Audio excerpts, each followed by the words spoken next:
We're here for a speech by Louis Acton. Sweet summertime.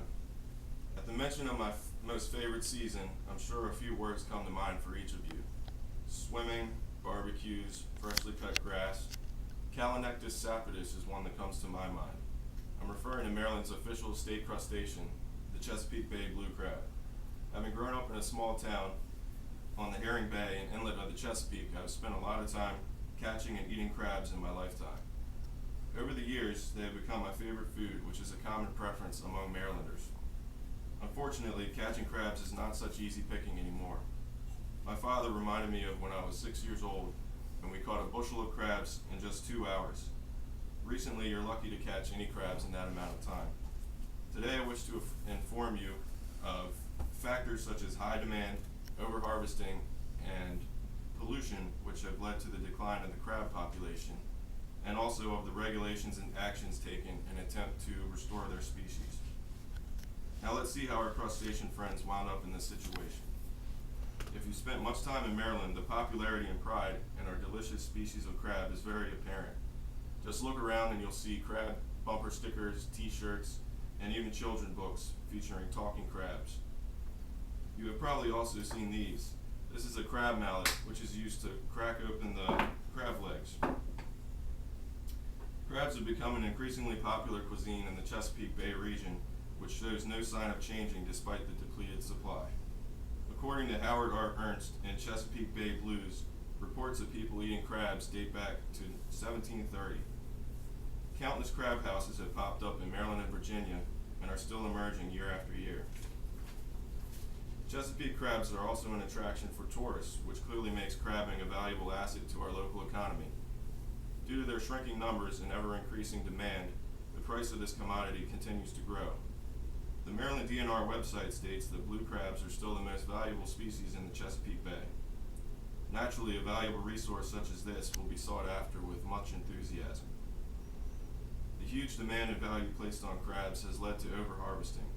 Not to mention everyone with their personal crab pots, commercial crabbing has become very competitive, and watermen have been drastically overharvesting for years. According to Beautiful Swimmers by William W. Warner, approximately 4,000 Maryland watermen now take out annual crabbing licenses.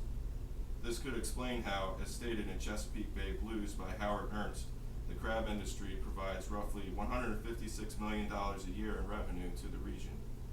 This, as is inevitable with any valuable resource, the crab supply has been exhausted. In Scott Harper's article in the Virginian Pilot, it's shown that the crab population has gone from 852 million in 1993 to just 253 million in 2001. So clearly this has been going on for quite some time. In addition to overharvesting, the crab population suffers as the health of the bay declines.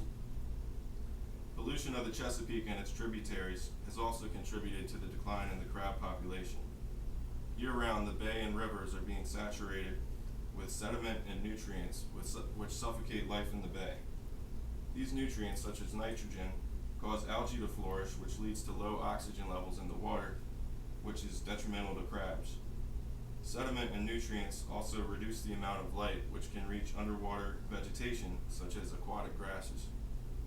According to Chesapeake Bay Blues, aquatic grasses are used as natural nurseries for young crabs to develop, providing shelter from predators and a food-rich environment. Now that we've seen the causes of the crab's decline, let's examine some of the efforts to restore them. The government and environmental advocates are working together to revive the blue crab. In 2009, regulations were imposed to promote growth amongst the blue crab population. According to the DNR website, the following restrictions took place in 2009. Approximately 4 weeks of the year were designated during which no female hard crabs could be harvested. A temporary freeze was placed on unused commercial crabbing licenses, and daily catch limits were set on female hard crabs. The emphasis on protecting female crabs is due to the fact that they are able to spawn millions of offspring at one time. For years, attempts were made to breed crabs in simulated habitats to boost their numbers. For reasons still unknown, crabs will not mate within these man-made habitats, but research into this is ongoing. State programs in Maryland and Virginia are working to fight pollution and improve the health of the Chesapeake Bay watershed. In the November 2012 issue of Chesapeake Bay magazine, we find that according to the Chesapeake Bay program, Virginia restored 1,653 acres of wetlands, while Maryland restored 750 acres in 2012. It goes on to explain that wetlands are important in filtering pollutants and sediment from water runoff. Hopefully we can continue this kind of progress towards a healthy bay